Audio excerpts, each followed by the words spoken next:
It's 5 o'clock in Pirate Country, and it's time to get pumped up with the P-Man.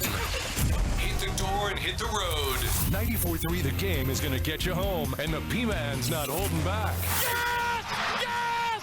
Pirates win! Pirates win! Bring on the Patrick Johnson Show on 94.3 The Game. Holy mackerel! Oh, my goodness! The flagship station of the ECU Pirates. Hey, TGIF, we made it. That gets you to the weekend edition of the Patrick Johnson Show. Yes, indeed. Philip the Ref Pilkington, ladies and gentlemen. Philip the Ref Pilkington. Mike Mullis is scheduled to join us in a little bit. Boy, that's a yellow hat. Hey now. Oh, look at you. Little 23 Getting club. a 23 club. I don't have one of those issued items yet. Don't know if I'll get it. Did you throw a little Skrilla in, Pilk? Did you throw a little Skrilla in? Is that what happened here? I might have stole it out of somebody's office. Well, I'd like one, Hank. Just you got to steal it out of his office. When next time you're here, that's the problem. You're always at the working man's beach. Oh, let me tell you, the last few days it's been gorgeous down here. Now, I might swing through there today. There you go. And pick this up. I'll be in Greenville all weekend for Pirate softball. Got a couple of news items here to start things. Pilk, of course, number 9 ECU will open their 3-game set tonight against Wichita State at Clark LeClaire Stadium at 6. 5:45 airtime on 94.3 The Game. That's happening. Pirate softball is the reason I'll be in town for ECU in South Florida, the opener of a 3-game series going on this afternoon. Magic of radio and all. That game will air on ESPN Plus. Courtney Layton, who I thought was outstanding yesterday. I actually got a lot of good reaction to Courtney being on yesterday. And yours truly will be on the call of that one, and then we'll have the Sunday game for you. Pirate lacrosse will close the home portion of their schedule. They'll take on ODU at 2 tomorrow at Johnson Stadium, free of charge. You can go take that in before baseball and softball. And let's see, a couple of other notes out of yesterday and today. North Carolina native JT Poston torched the course there at Harbortown with a 8 under 63 yesterday. Got out in the morning, put up a low number. That, of course, the 24 RBC Heritage. I think Mull told us to go with Poston to place. Not outright win. Because picking outright winners can be a little difficult, but he gave us the thing, Pilk, he's going to place in the top 30, top 20. That wasn't one of his top 20 guys. That was one of his, I could see him winning this tournament guys. Oh, was it? Okay. Yeah. He said you might even want to throw a little bit on him to win it. His top 20 guys were Lowry, Pavon, and Bezadnut were the three. That's right. This is why you are here, to correct all of my numerous mistakes. The Carolina Hurricanes, your Carolina Hurricanes, will begin their Stanley Cup playoff push tomorrow when they take on the Islanders at the PNC Arena. Canes are trying to get healthy. Pilk, you're a true sports nerd. What do you make of this opening series? Canes should be able to and they've finally released the schedule. Yeah, I saw this morning, but Canes should be able to handle that, right? I think they should. In the past, they've struggled against the Islanders in the playoffs because the Islanders were a more physical team than the Carolina Hurricanes, and it's something the Hurricanes have really improved on over the last 2 seasons. I think the talent on the ice is better. I think, when you look at their third and fourth line, they're just a better team. As long as they can match that physicality of the Islanders, I don't think they have a problem in this series, but the most unpredictable postseason in all of sports is the NHL playoffs. So, Stanley Cup playoffs are the best playoffs. They are.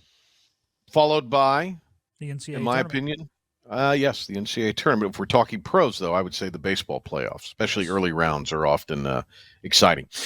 Pilk, let me ask you this. Again, you follow this. You're kind of a nerd. Outside of the obvious, who's an X factor for the Canes, maybe in this series or the playoffs? I heard some of these names being bandied about on sports talk radio in North Carolina over the last few days. You're asking the guy who watches no Canes hockey. Put me on the spot. I'm sorry. I didn't mean to put you on the spot. Never mind. It's all good. It's all good. I'm a Bruins fan, so I've been doing all my research on how the Bees are going to be successful this year. But well, who are they playing? Let's go there then, Pilk. Who are they playing? Bruins are playing the Maple Leafs. So a good old original 6 matchup. Excited about it. Maple Leafs Yeah. always struggle in the playoffs, but the Bruins are going to have to learn to protect leads if they want to be successful. It's something Okay. the Bruins have not done of late. But going to the Hurricanes, Here we go. Pilk, never short of an yeah, answer. No, I'm just pulling up the roster to make sure I've got the. I think they're going to have a good showing from their third pairing, guys like Okay. Dmitry Orlov, who can Orlov is the name I kept hearing that So has they- come up big in this yeah. series. Yes. Usually the third pairing will go against the more physical lines of the opponent, and that's where I think the Canes can be hurt physically if their third pairing isn't as physical. But Orlov's a great physical guy. He's not a phenomenal defender, but he can score the puck despite being a defenseman. He was a big part of that Bruins team last year that was so successful. And so I'm going to go him, obviously. And then he's going to probably be paired with Chatfield. Jalen Chatfield, another physical guy. I think they've got to eliminate those physical, third and fourth lines of the Islanders. Portal news, Dontrez Style of Kinston has left Georgetown and is going to attend NC State next season. Now, there was talk he would have wound up being with the Wolfpack last year, but got the offer of $210 over 3 years from Georgetown, went there. Was one of their leading scorers. Of course, Georgetown was lousy this year. And so he got back in the portal. He's going to be at NC State. Apparently has some interests in Raleigh that allow him to go there. Of course, he started his career at North Carolina and played right down the road in Kinston. So that is some portal news coming out of this today. Got the last thing, Pilk, here before we hit a break, and this is for you, and I want to get your reaction to this because you have proclaimed that this will be nothing that moves the meter for the WNBA. Caitlin Clark is set to become Nike's next signature athlete. The Athletic reports that she's getting a deal worth 8 figures. It'll include a signature Nike shoe for Clark. She's the all-time leading scorer, first overall pick in the WNBA draft. After receiving offers from Adidas and Under Armour, she goes with the swoosh. Of course, her jersey sold out Fanatics on Monday night after she was picked. I'm saying that she does make a difference in the league. Oh, yeah, I'm convinced of it now. I think make a difference. Yes, save the league. That was the word we were using. Well, the other day. she may save it. She may save it because I think she will make it a more profitable league if that's what you're. I think for maybe defining as safe. But she'll definitely help Nike. I do believe that. Now, interesting, Caitlin Clark. I want to get your take on this, Patrick. She brought up. She said, "We talking about the WNBA should not be paid as much as the NBA because less people watch us." Fair point. I think we can all agree. She said we should be paid more than the live golfers because no one watches them. I thought that was hilarious. That's a pretty good point. Yeah, that's pretty funny, actually. They probably need to be paid more. Now she's getting an 8-figure deal for shoes, which they'll sell plenty, and that's a good deal for her. But the rank and file player there, I think we also, and I read our pal Randy Capps' tweet yesterday, and I get what he's saying about the disparity in revenue and that sort of thing. Not what is netted, but what the revenue was. And the NBA guys are all out of whack. And I think thank LeBron for that, and to a degree Seth Curry for the TV money. But that's an inflated, out of whack deal. They're guys that aren't really contributors making generational money for like 100 years, generations, that don't deserve it, to be quite honest. And so, but I think somebody like Clark, even though she's a rookie, you ought to be able to pay the WNBA players a little more. Yeah, I think the weird thing with the NBA, it's actually what's helping them so much is that international TV contract. There's a huge market in China. Well, no, they've got a huge amount of money from Turner and ESPN, though. Yeah, they do.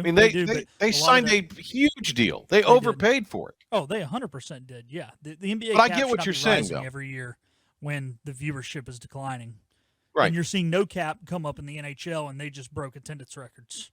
NHL's on the come up, but still regionalized. We'll see. You've got news of a team moving in your update, so and we're talking NHL teams, so stand by for that. I tell you what, let's get a break. And when we come back, Mike Mullis will be with us. It's a Mully Friday. We're talking Pirate baseball as they will host Wichita State over the weekend, a 3-game series. It is the Get You to the Weekend edition of the Patrick Johnson Show, the Feel Good edition, 94.3 The Game, 94.3thegame.com, and free for download at Google Play and the App Store, the brand new IBX Media app.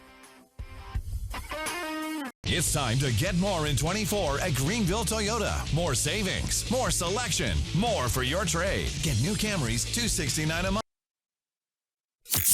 Sometimes you just don't know if you want to kiss him or slap him. Ow! Either way, he'd probably like it. The Patrick Johnson Show on 94.3 The Game. All right. In the coming weeks, we'll have some big announcements for you. Big announcements. We have big guests, but none bigger than the guy we've got right now. It's a Mully Friday. Mike Mullis with ESPN Plus, color baseball analyst. Coach Mullis, congratulations. Conley knocks off Rose 4-1 last night at Guy Smith Stadium. So the Vikes and the Rampants split the season series. Yeah, and you know what, PJ? The fans were the biggest winners. It was a great ball game to watch, and it's just another testament to how strong baseball is in this community. And clean baseball game. Both teams played well. It was much better game than the last time we got together, and they kind of took us out behind the woodshed. So much better game played yesterday on both sides. And again, I had several texts from people that didn't have a child in the game or just fans of baseball, and they were very complimentary. Well, that's awesome. And anytime those two square off, a lot of fun. That's right. Mike Mullis is with us here. All right, so the Pirates will open a 3-game series. Top of the hour, we'll have coverage at quarter of on 94.3 The Game on radio, ECU and Wichita State.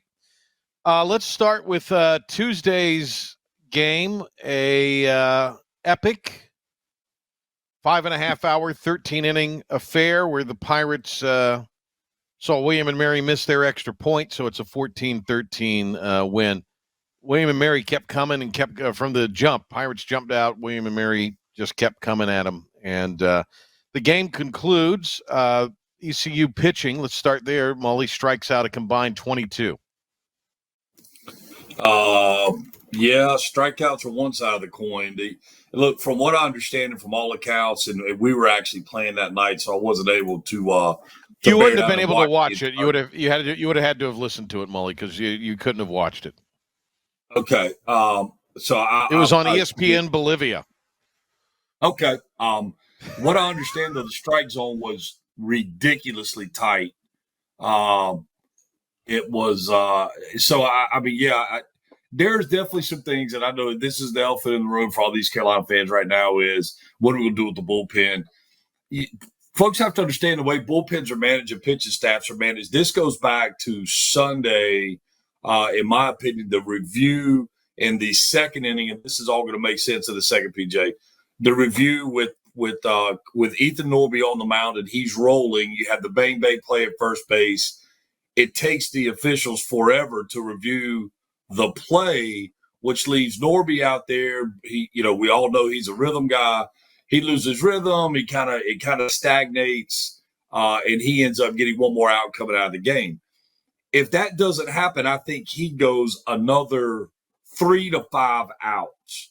If he goes 3 to 5 outs, think about the butterfly effect as it goes forward into the rest of Sunday and the bearing that has on Tuesday from the standpoint of who you don't see pitch in that game Sunday and in the resulting, kind of how the trickle down is into Tuesday.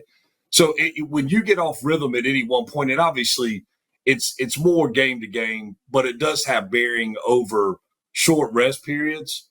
But when you get off schedule, when Jaden Winter doesn't get out of the first, right, it has a tremendous impact over your plan going down the road. And then you go back to the last game where you had a guy that was rolling that didn't get as far as you thought he was going to get you. Again, there's only but so many arms to go around to eat those innings. at an effective level. William and Mary, though stymied by that pitching when they did get runners at scoring position, just 1 out of 24. The Pirates, I get one side of the coin that says the losses are by a combined 10, 12 runs, whatever it is, a bunch of one-run losses. Pirates have also won a lot of close games. And in order to have a special season, you got to win some of those games. Yeah, I think the one-run losses or the one-run victories are largely almost like justification for something that is concerning somebody. In other words, I don't know how much it matters. I mean, obviously you'd rather see you'd rather see your team be in tight games all the time and have a chance to win.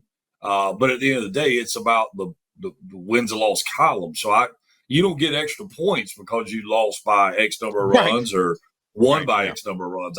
I think that's kind of a fan stat. That's something that you say to validate to people that, hey, we're in every game. Righty, lefty. I've been parts of games where we've lost by 5 runs or 4 runs because of a grand slam in the bottom of the ninth. But we were right there to the bottom of the ninth. We a grand slam. So yeah. Righty lefty matchup tonight on the Hill. You Savage at 7-1, 166 ERA, two-time AAC pitcher of the week. Should be every week. Caden Favors goes for the Wheat Shockers with a 5-3 mark. His ERA is 3.5. So I don't think there's anybody, certainly in the American, that's doing it any better than you Savage. Where do you think he stacks up among his counterparts nationally? As good as anybody. There are guys out. There is a level that you Savage is at, and it is maybe, I don't know, maybe it's the top 10% arms in college baseball. And then there's really, really good arms, and then there's everybody else. I mean, I think he is in the rarefied air of being in that top 10%. It's the type of situation where you go, he may not be the best in the country, but there's nobody that's better, if that makes sense. Would you put Root in that second bit of rarefied air? Yeah, 100%. I mean, he's knocking on the door, and at times we've seen him be a guy that will, kind of give you looks that he'll crest that hill into that rarefied air, but we've not seen it consistently enough. And, last couple of outings for Root, walks have been up. It's been a little bit bumpy. Really interested to see, what he looks like this weekend. I mean, last weekend for him to have more walks than strikeouts has got to be a little bit alarming. I mean, he only walked 5 and struck out 4. So we'll see. We'll see what how he bounces back against Wichita State. Mike Mullis is with us here. We're talking Pirate baseball with Mully today on the Patrick Johnson Show. It's a Mully Friday. Hey, Mike. Wichita State Pirates swept them last year out in Kansas at Eck Stadium. They have had a lot of instability in recent years at the top. What's kind of the word on this program right now, where it sits in the American and where it sits in just the landscape of college baseball? Kind of a scary club that the program traditionally has had a very high level of success. And, they went back to the roots with Eric Wedge coming in, and that didn't work out. And Lauren Hibbs coming back, who was at Charlotte and was at Wichita State for a long time with Gene Stevenson when they were making all the runs in the World Series. He came back and kind of got the ship righted, to a point. But this is a program that knows that it can do it because it's been there before. I think now when you look, they're a little better than 500. 5 games over 500, I think is what they are. And they're a scary club. They're a team that obviously that Friday night guy can beat you. They're a club that going in, you're going to have to beat them. They're not going to give it away. Mike Mullis, analyst for the telecasts on ESPN Plus. Pirate baseball. He joins us here. East Carolina has Carter Cunningham right now at an average of over 400. He's in the top 30 nationally in batting. Is he the shoe-in for the player of the year in the American at this point? I think we still have a little too much runway out in front of us to figure that out. He obviously is.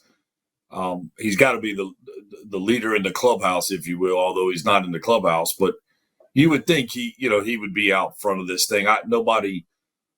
Nobody that I've seen stands out to me to be able to upend him there. He's had such an interesting year to me, where he was arguably the best hitter in the country for X period, of the season, and then about that UTSA series, man, it went cold on him, and now he's kind of brought it back. It's pretty interesting, and it's really impressive, quite frankly, and the way he goes about it, and when he stays within his approach, man, he's a tough out, and when he starts pulling balls, it makes me nervous.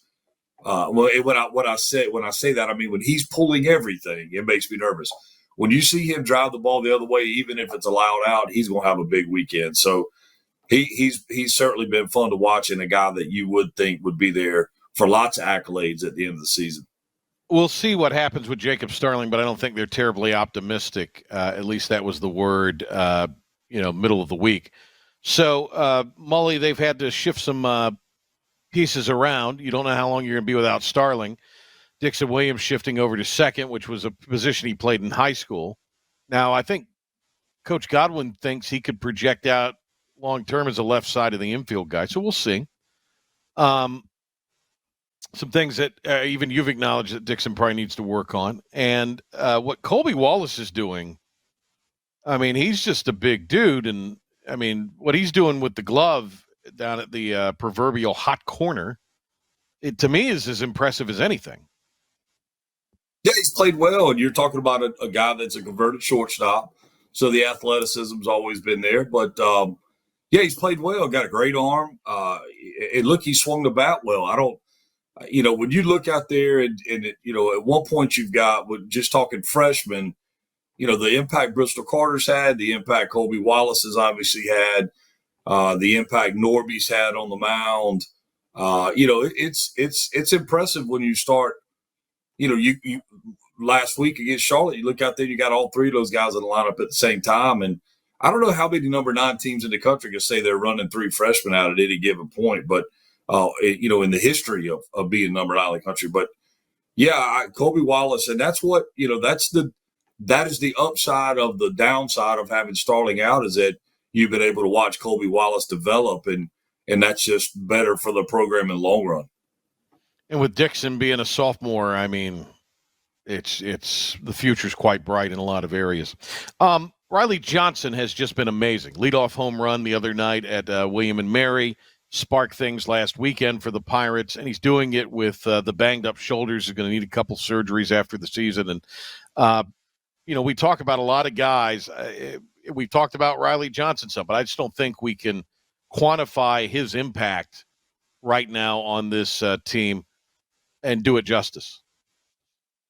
No, D1 Baseball has started a WAR stat, wins against replacement. I don't know what his is as of, currently. I know at one point it's right around 2. But, man, the defense, and it's kind of funny, coming into this year, Riley Johnson was a guy that we had heard a lot about, hadn't seen a ton of because of the injuries. But Coach Godwin and company would say, man, when this dude's healthy, he's as good a defensive center fielder as there is in the country. And, you hear that and you're like, okay, we're probably pretty good, but I don't know, as good as anybody in the country, I don't know. Man, he's made plays this year in back-to-back games that are as good as anybody in the country, much less his sustained effort. He has been a big deal for this team, and he is such a good player. He's so much fun to watch. And I did him a tremendous disservice right there by going directly to his outfield defense. Man, what a plug he's been at the plate. He, to get this offense going, and he's been on base every day since he was born. He has been. He's a big, big deal for this Pirate club. Mike, as you look at, we kind of talk about this. I know this is nothing that Coach Godwin likes to hear about necessarily, but when you talk about projections, East Carolina is still in a top 8 posture. If you look at those, and again, we've kind of talked about this at times. Is that something that can hold? It's easier to go down, unfortunately, than it is to climb up. So you starting in that spot, you're in a pretty good position. When you look at, kind of everything over the next, what do we got? A month, 5 weeks of a month of the regular season, 5 weeks, whatever it is. What does that road ahead look like? Because you have the rematch with NC State coming up on Tuesday. NC State's obviously had a fantastic season. You got Duke coming up in a few weeks. So those midweeks present some real opportunities to kind of solidify that. Yeah, they do. But I'm going to tell you that this is coach speak or whatever. This is maybe a non-answer in some people's opinion. But I'm telling you, in all sincerity, most important game the Pirates have to worry about is a game that's tonight. And I'm telling you, I really believe each one of them means that much. That, those midweek games are big. But I don't know how to make any. Those are your RPI chances, though, Mike. Well, let me tell you something. Go lose a couple of these conference games and watch what your RPI does. Oh yeah, no, you're right. You don't need to. At this point, they don't need to improve their RPI. They need to protect their RPI, and the only way they're going to protect their RPI is to win these conference games. And the other thing you don't want to do is come up at the end of the year, finish second in the conference. And it's just enough. Again, winning this conference is not enough to get you a national seed, but losing this conference is enough to make you not get a national seed.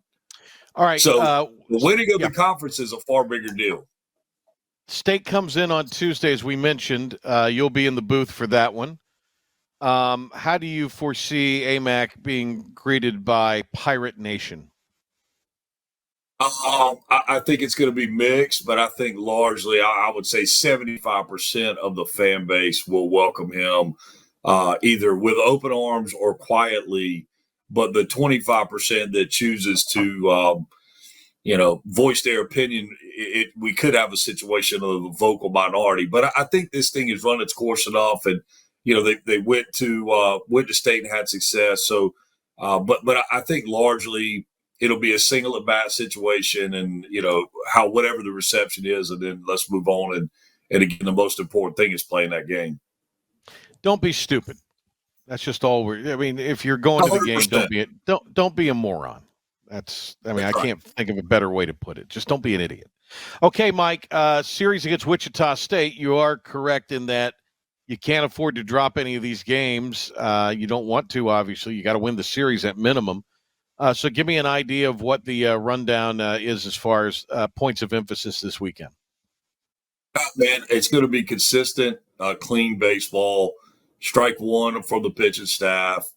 I mean, if you look at, and this isn't just East Carolina staff, this is baseball at large, but when pitchers get ahead of hitters, it just changes the game, right? I mean, when you get ahead and you got a chance to then pitch instead of trying to scrap to get back into counts. And I think that's probably the biggest thing. I think some booing, some leveling out of what the bullpen looks like, and a solid performance from them will kind of stake the confidence going forward. So clean baseball, consistent baseball, same thing with the bullpen. Hey, Mully, thanks a lot. Appreciate it. Absolutely, pal. There he is, Mike Mullis. Philip the Ref Pilkington, 94.3 The Game Sports Update and Pirate Report. Take it away.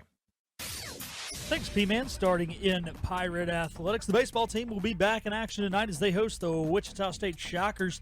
That game will start here in just a few minutes at 5:45 with Scott Rogers and Coach O. It will be just after 6 o'clock first pitch. You can catch all 3 games of that series right here on 94.3 The Game. Other notable college baseball going on tonight.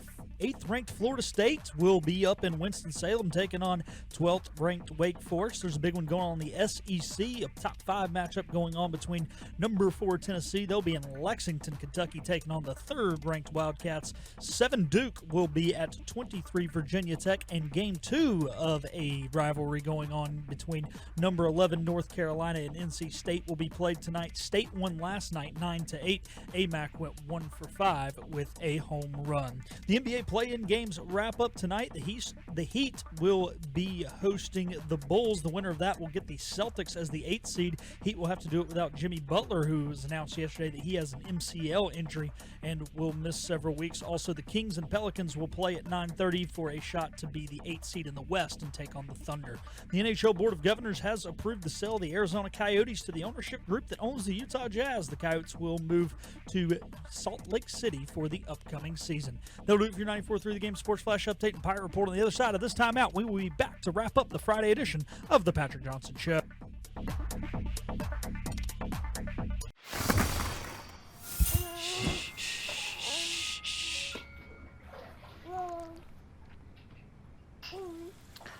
Boom, dum, dum. Get low, get low, get low. 369, ooh, she fine. Hoping she can sing it to me one more time. Get low, get low, get low, get low. Grab a Pepsi Wild Cherry and get wild. And now, the stunning conclusion of the show. It's the P-Man here on 94.3 The Game. Some house cleaning for you for next week. Of course, Steve and I will have Cliff Godwin on Monday, and we'll have a recap of everything that went on this weekend on the Monday edition of the Patrick Johnson Show. First time in a long time, Pilk, I'll be here for the whole show on Monday. Nah, 2 weeks ago. We had one non-tiebreakers week. Like I said, that was a long time ago. That was 2 weeks ago. 2 weeks was the longest decade of my life. And let's see. We have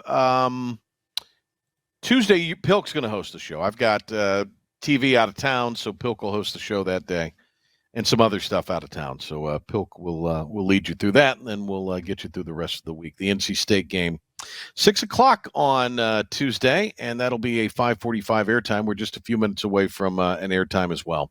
That will take you out to Clark LeClaire Stadium for Scott Rogers and Dr. Gary Overton on the call of Pirate baseball against Wichita State.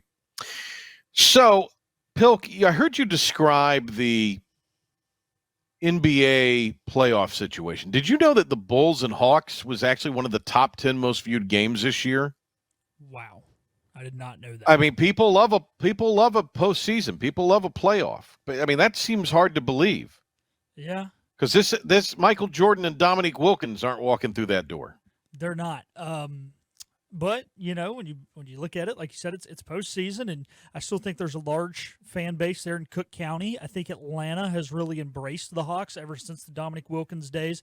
That's where Turner Sports is still based down in Atlanta. So I think there's still a lot of interest in Atlanta. You know, these are big metropolitan areas that are not. They're both, and Atlanta doesn't have a hockey team anymore. The Blackhawks are terrible. So, their winter sport really right now is basketball, and neither one of them has a thriving collegiate basketball team as DePaul and Northwestern Northwestern's okay, and Georgia Tech's not very good. So I guess that's what you can do in the winter when you live in Chicago or Atlanta is watch the NBA. But I don't understand their playoff format in that. So, what, 7 plays 10, 8 plays 9? Do I have that wrong? I mean, what? Yeah. That would make sense. Yeah. So 7. Well, the reason why they do it the way they do it, I think it's stupid. Just the top 8 should make it. But so 7 plays 8, and the winner of that game is the 7 seed. And so if 7 played 10, then 10 would have more leverage than. No, 8. they wouldn't, because 10's terrible. They are, but what it is if you're the 7 or the 8, 2 would have more leverage. Game. You only have to win one game if you're the 7 or the 8 seed to make the playoffs. If you're the 9 or the 10, you have to beat the other one and then beat the loser of the 7-8 game, so you have to win twice. So it's rewarding you for being. Who came up with this idiotic system? It was a system they came up with during COVID because the season was shortened and they were trying to give teams, which made sense at the time, but it's stupid. And they shouldn't. Now they're like, well, we could televise 6 extra games. Money, money, money, money, money, money.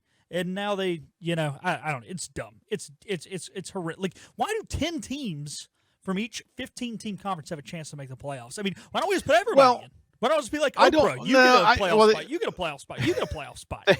They have the in-season tournament for that, but I don't mind the idea of 10 teams going. It's just have it make more sense.